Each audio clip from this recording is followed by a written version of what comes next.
Hi, how are you? I am excellent. How are you? I'm very good. That's this is so fun. Okay, well, let's get started. Listen, Deirdre, I love having this opportunity to sit down with you to discuss gemstones and metals and discuss the things that many people may not know. As an editor, I've worked with fine jewelry closely for years, covering all the collections, working with fine jewelry for Oprah and for shoots and for countless red carpets. You're considered a master American platinumsmith. We talk about this on the podcast. Platinum is your metal of choice for your collection. And on the podcast, we discuss your relationship with the metal, its properties, and how one has to work with it. Can you share what we discussed? Well, I think when we were talking about it, one of the things that I find so interesting about platinum is the addictive quality. And when I say that, what I mean is that often you're working on the bench with different metals. As we said, silver requires the entire thing to be heated in one area, and a temperature to be accounted for all through the whole piece. But when you're working in gold, you can work in closer and tighter space. When you work in platinum, it's basically it's this metal that sort of speaks with you when you're working with it. If you are because of the temperatures you're working at, you're working with what glasses, so it's very you're almost blind when you're working on it. So all of your time is spent in the setup and getting everything properly positioned so that when you can make your solder joint, you know that they're in the right place, because that's, basically you do everything, then you cover your eyes and you go in with your flame. And the only thing that you see is your successes. So essentially, when you see that you have got this beautiful sort of like lava color in, like a streak in the sky, it's this most satisfying and successful sort of a confirmation that you did make that joint. And so then you come out of your glasses, you come and you see what you worked, and then you go to the next one. So it's this back and forth that you have, which is it's just supremely satisfying. It's really fascinating, that process. We have a question from Carol, who is asking, how do you find the right stones? I mean, that's a big question, right? But for someone who doesn't understand the process, maybe, how do you find the right stones? I think stone selection is based on about, I would say, 5. One of them is your own personal view of color, and that is a very personal. Everybody sees color differently, which is kind of an interesting thing. And so it's a very two color. I always say that I like color which is happy. For me, not too dark, it's not too light. I'm gonna rate color 1 to 10. 10 being very pale, and 1 being very pale, and 10 being very saturated. Then I take 6, 7s, and 8 if I'm working on something. Funnily enough, I actually just grabbed a whole. I can illustrate that with these. I just brought these 2. Oh, look at how pretty that is. So, I'm doing sort of the same thing, but this is I want to say the 5s and the 6s, and this is the 7s and the 8s. So selecting color it's very personal, but it also depends on what you're going to do with it. So you end up meeting stones that resonate with you, and you build relationships with them. They start to know what you like and what you love to work with. And, for me, when my work got out there, more people became aware of what I was looking for, because you find people who are like, aha, I know what she's thinking, so there's this like little community of like, I don't know, people who collect weird things, right? Right. Well, weird, precious things, beautiful things. Danielle is asking, where is platinum best found? I don't think I quite know the answer to that question myself. Well, I think I like to say it's stellar, but that's not what she's asking. but most of it is found in the Ural Mountains. Wow. And now let's talk sapphires. Can you show us some single sapphires first, Deirdre? What a lot of people may not know is that sapphires come in a range of colors. How many colors are sapphires available in? Okay, well, I'll do a little. Tell us. Let's look at some loose sapphires. All right, so we'll do a little tiny tease about sapphires. Now, this is a sapphire and it's pale blue. Gorgeous. Taj Mahal's. This one is sort of a lilac color. And then we have, let's grab from here. This is a whole bunch of different ones, which you're seeing lavender, blue, that's Savorite.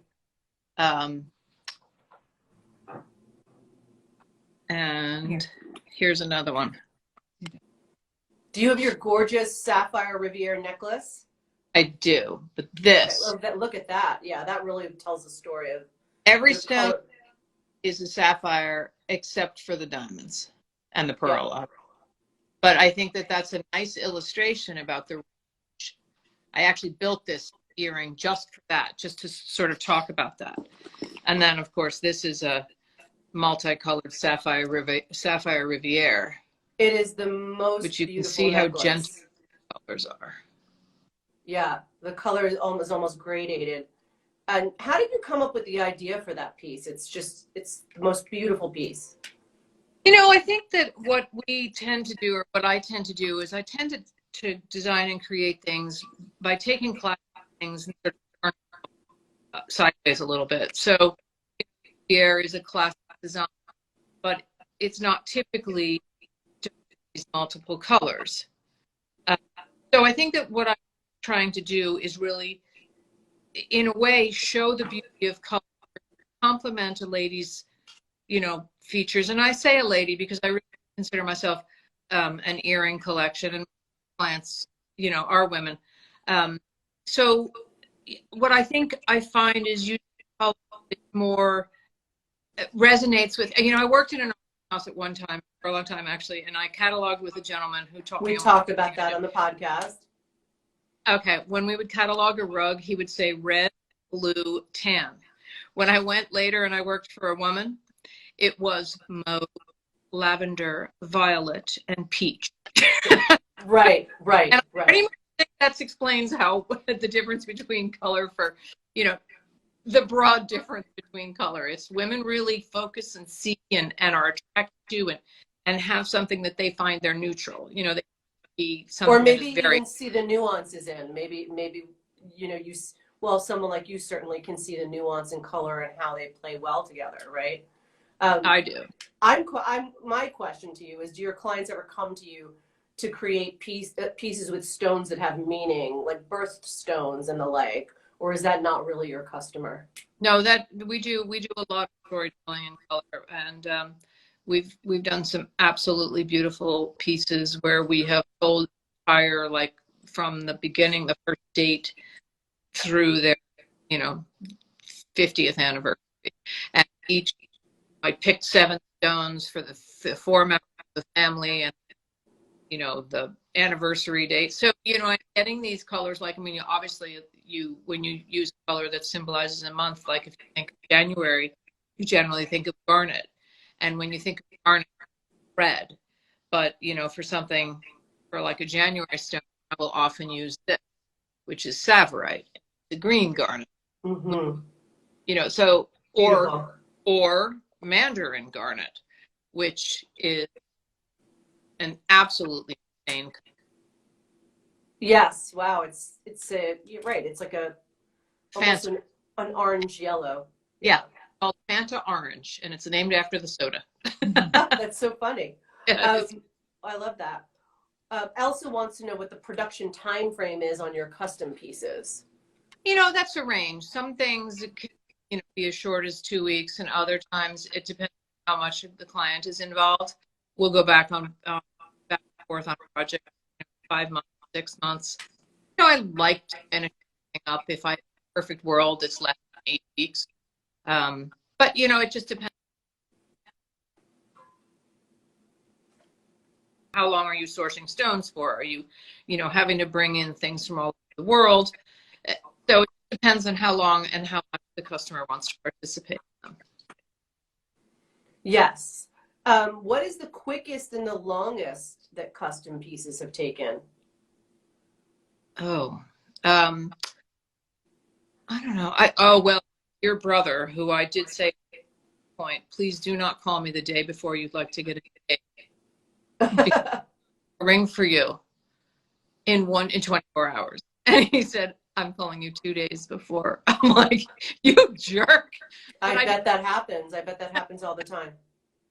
Yes. So I did do that. And then the longest, I think probably 7-8 months is the longest. And that had to do with finding the correct material. We were looking for a series of 7 stones, which were bright and happy. They all had the same exact size and a similar, they could be a similar cut, but they all had to also be the same kind of saturation. They were all over 10 karat stones. So putting the sort of specimen collection together, that can take some time. Yeah. And let's talk a little bit about that creation process. How does a custom piece begin? How does that process for designing a custom piece begin, and how is it carried out? It's a very special and intimate relationship creating the kinds of pieces that you do.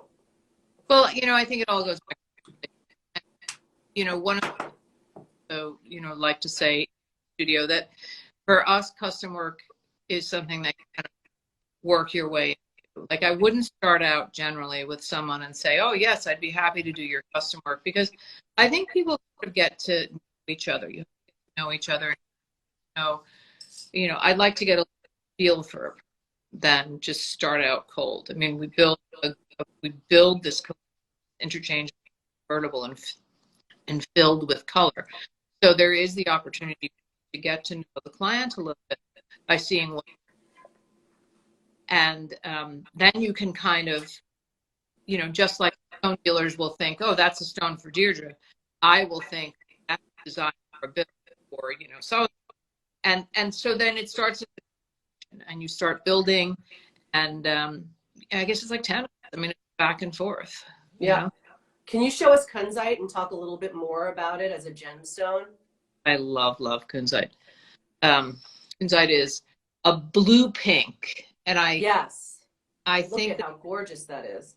Very special for me. I love the playing that you can do. Push it towards lavender. You can push it towards pink. You can push it towards blue. You can just, the stones that really appeal to me are I want to say they're mutable. Malleable. They're malleable. And and you see a color in them, but then you play to the color that you might not have, that might not be obvious. Yes. I love that. Margaret wants to know, how many different types of gemstones do you work with? I'm having a moment now where I'm really loving the field of spinels, sapphires, diamonds to show the color of the other stones, because sometimes you just need to look at a white in order to bring up the saturation of, I call it a white register, but it just lets your eye know where the other color. So sapphires, spinels. I love savorite garnets. I love natural blue zircon. It's refractive and it's very bright. It's got the refractivity of opal. Is, I want to say, hands down, because every color is in one stone. I have a terrible fear of commitment. So if you don't color stone, then you're good to go. Right. And Sarah wants to know, how do you purchase the stones that you work with? Over the years, I sort of came up with the gem dealers that dealt in specialty color. When I first started, a sapphire was blue, a ruby was red, green, and and they were like the diamond was white, and people knew about 4 stones. But what I found to be interesting were there were all those stones that you didn't know that there were variations in color, nobody knew about French stuff. And so when I was sort of coming up, Paraíba tourmaline, which is this insane color blue. Insane. I'll take, anyway. Do you have some with you? Do you have some? This is the color of Paraíba tourmaline. So it's the color of the most beautiful water, right? It's insane. Now this is called a neon blue tourmaline. Yeah. But the difference between this and a Paraíba tourmaline is the non-copper bearing. But this is also an unheated, which makes it a kind of special stone. So it's 60 karat, like that. But so these colors are very special, and to me, they were in the range of color that I was always looking for. So once again, people get to know me for what I do in color, and I get to know them because it's not that big. And then you start to work with people and form relationships. You have a lot of respect for them And getting. Deirdre, many Yeah. people think of ruby and sapphire and emerald when it comes to precious gemstones. Can you name the other top gemstones of value? We looked at some of them. But I will suggest that every stone has a gem level. yeah. So have an aquamarine, which would be not that special, but then there is a gem level of that aquamarine, which would be incredibly precious. And every stone has that. Even an amethyst, which is a fairly common stone, it does have a gem level. And it's like those things that are extraordinary examples of whatever they are. So every stone, whether you consider it precious or gemstone, whatever, there is a gem level of every stone. And there are many kinds of tourmaline, for example, right? Like how many kinds of tourmaline are there? There's a beautiful watermelon tourmaline, which is a combination of green and pink, which is that's fascinating. There are. Do you want to grab the watermelon? You can show that. It's on James's. Yeah. If you have any more tourmaline, we can see. Let's take a look. Watermelon. But one of the things, there's so many. I mean, there's the Paraíba, which is the copper bearing, and then there is there's blues and greens and purples, and for me, this is material which is all tourmaline. Look at that. Fantastic. Once again, this is the area of color I like to work in. And then you'll find something unique and interesting as these. Well, speaking of which, opal is a favorite of yours. What are we looking at here, Deirdre? This is watermelon. Yep, that's watermelon. And it does look exactly like a slice of watermelon. Yeah, it's hard to tell. Is that a gold surround? Yeah. Yeah. So. Opal is a favorite stone of yours, which actually, when you think about opals, or many of the opals, there are some fiery sort of orange opals. They incorporate all those colors. Opals incorporate all those colors that you just showed us in the tourmaline in a lot of ways. Yes. Why and when did you first come to love opal and begin working with it? Oh gosh, I think working as an auctioneer, I think was my first opportunity to see very. I think most people are familiar with that white, sort of milky, not very special, and not very, not very bright stone. But once I had seen some antique pieces that contained some what's considered black opal, it's the opal that I find that we work with is it's, I would say, almost all Australian. Most of it comes from a mine called I had the privilege of visiting.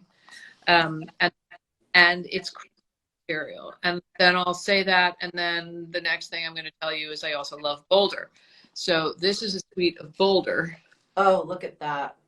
Which is just as rich as it can be. Yes.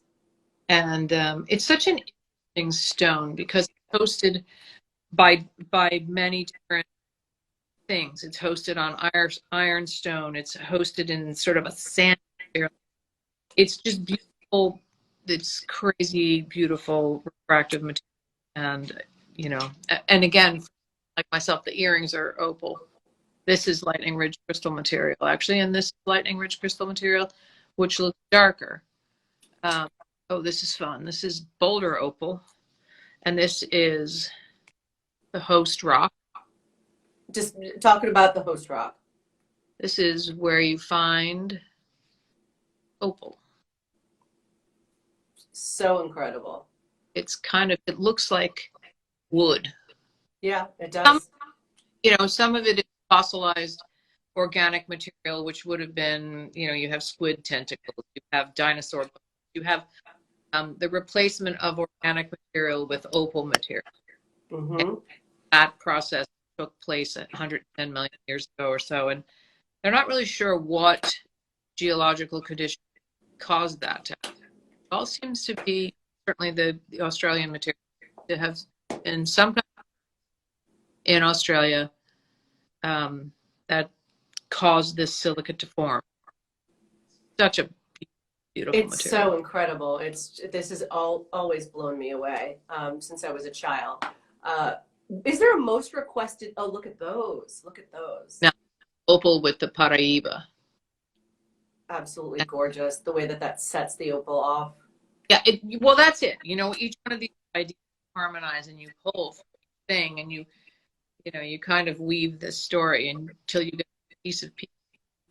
What I was going to ask you, is there a most requested stone? Is there one that clients in sort of Bergdorf can't get enough of at the moment? What's happening? I think because Paraíba has become a little bit more well known, It has. I think that people really are requesting Paraíbas. They are requesting opal. I think that one of the things that's really special about those two stones is they're not the first things into your collection, so probably make a selection from those kinds of groups after you've been fairly well educated. Find the Paraíba buyer are educated in gemstones and in jewelry. They really know a nice thing to see it. That really begs another question. You've been in business since about 1985, right? What were the most popular stones for you of each of those decades? The 80s, the 90s, the early 2000s? Was there a stone of the moment for each of those? I think it's like anything. When I started out, I was building in silver. So, at the time, any color, I love the purple side of the spectrum. So I think anything that I could find over there, that was, I worked with onyx, and I worked with amethyst, I worked with Venetian glass beads. Anything where I could get a bunch of color, to do what I was doing. But of course, I was, a kid. I was starting out. I wasn't, going out. And You weren't informed, yeah. exactly. Right. The stones I own now, are more than everything I built up until now, So, and it's the thing, it's like you go to high school and you learn X, Y, and Z, and then you go to college and you get to the next level. So you keep going to another level and reaching more and more. I suppose you become more specific and more, and you're seeking out better materials. I also think being a platinumsmith, the antique jewelry, platinum was always the best jewelers were on, and I feel like it probably because it took not a higher skill set, but another skill set. And I think that nobody was going to give a beginner like a chunk of platinum and say, right. Oh, because it took a little bit of a mastery. You really had to understand theology. It was a building on the others to get to this metal. And and I think in our industry that you find you meet up with. I bought myself a laser welder a bunch of years ago, and I remember the moment when I bought it, and I thought, am I at the level of a jeweler that has earned her way into a laser welder? And there's a question: not am I worthy, but almost of working special thing. Rita wants to know if a potential customer can bring materials to you to work with. And is there anything that you say no to? Do you ever say, I can't work with that? Has that ever happened? We will offer to polish stones and to, like I have a project in right now, and it's a beautiful stone. But before I start to work with it, I'd like to polish. I'd like to polish the whole stone so that when the piece is finished, you're going to have brought everything up to such a beautiful and a finished level. If your center stone, has scratches in it from being in the family for 100 right. you know, you'd want to clean it up a little bit, you know, keeping its value. And then other things you know, having had the experience in the antique business, there are people who have brought things to me and they said, I'd like to cut this up. And, you know, I will say to them, this is much more valuable together than it is in the sum of the parts. Wow, that's right. Yeah, a lot of people really do. A lot of people really do think that they can. I mean, I think that's an instinct for a lot of people. I have this, I don't quite wear it the way I did before, or I have this and I do not want to wear it this way ever again. Right. But there are rules to you could be destroying something that you might not want to destroy. Well, and you know, somebody is not willing to sell it and they're not willing to wear it the way that it is, then you know what you do? You find alternative uses. You find a way, maybe you take the thing and make a belt buckle housing around it. And then you let all of the original parts stay exactly the way they are. And then you just work around and then you fit it at the end. And those are things that, you know, I guess I believe in honoring history and the people that came before me, because skill sets, when you see some of them, and then there are others which are just not. And, you know, I will say you are perfectly fine to take that. Right. On to my favorite, last but not least, your hoops collection. Oh. I've worked with my fair share of fine jewelry designers, and these are incredibly unique and unique to your brand. Can you take us through each pair of incredible hoops, please? Oh, it's my favorite story. I started out with this whole sort of thing. I was going to design the perfect hoop, right? I wanted it engineered properly. I wanted it to be comfortable. Everybody. So the first one that I did was this simple. So there is, diamond and platinum hoop. And of course, everything in my collection has the ability to hang something from it. So that's yes. I mean, what we should mention and what we do talk a lot about on the podcast is that a lot of your pieces are convertible. Yes. And the hoop collection is no exception. And there's that hoop with something. I mean, that is just incredible.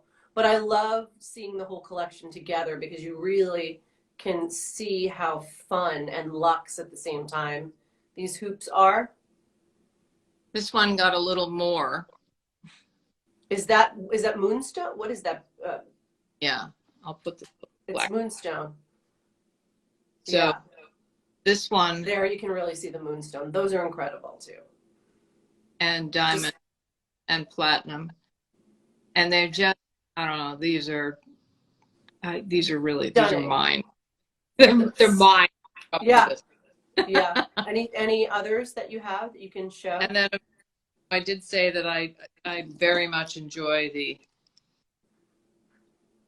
color play. Yeah. Those are gorgeous too. When I finish these, you know, the ladies here, are those bigger than the last one? Like, I don't think so. Well, it turns out they're about the size of a bangle. So the bigger the better. I like the full range. And that's a smaller hoop. Yeah. And all can have an attachment. All can. Yeah. Mm-hmm. So gorgeous. And then here's a nice small white pair with some lavender spinel. Gorgeous. Talk a little bit about spinel. We talked about this on the podcast, and I think because it is an old stone and it's a colored stone, and it has been actually there was some Mogul crown that thought that the center was a ruby, and it wasn't. It was spinel. So it's been a precious stone for a very, very long time because of its incredible color. It's also highly refractive. Once again, very, very sparkly. It comes in the incredible shades. And I would say that we have one friend who really did make spinel more of a household word than other things. His name is Vlad Yavorsky, and he has written some amazing books on spinel. And just really, he was one of the few people who brought it to the market. Or really, he's a very, very good speaker about it, very good promoter of it. Incredibly knowledgeable. Well, back to your hoops collection. What I love most about them, I think, is that it epitomizes what I love about you and your sensibility. On the podcast, you talk about creating pieces that you kind of can't put a finger on. They combine, to me, they sort of combine a casualness and luxe sensibilities, obviously. Can you share more on that before we wrap up? I think one of the most amazing things anyone ever told me, which is one of my new clients, she's just amazing, and she said my jewelry has this quality of joyful defiance. Joyful defiance is what we talked about. Yes, Joyful absolutely. So I owe. Yeah. But one of the things that was so special about that is there is a sense of humor. I'm working with very, very fine materials. I'm, always my tip, obviously I do pretty decent work. We're always trying to learn and be better. But there's a quality that when I'm finished with something, it's still got a great sense of humor, and you don't. But I mean, look what I did to my glasses. Those are real stones, everyone, for those looking at your blinged out glasses. But ridiculous. I mean, there's this quality of ridiculousness, like you did not do that. And then there's the playfulness of being convertible and customizable and making it your own way. So I didn't take myself so seriously that someone else couldn't like lay their hand all over it and change it all up. So I think that there's that communication is so important to me, and that playfulness is very important. And obviously for my own personal self, I love using good materials. For me, a pair is a pair. It's not look similar. A pair is a pair. Yeah. So those are things that are very important. Playful defiance. That's what we love about you. Much more with Deirdre Featherstone of Featherstone Design on episode 63 of Story and Rain Talks. Thanks, Deirdre.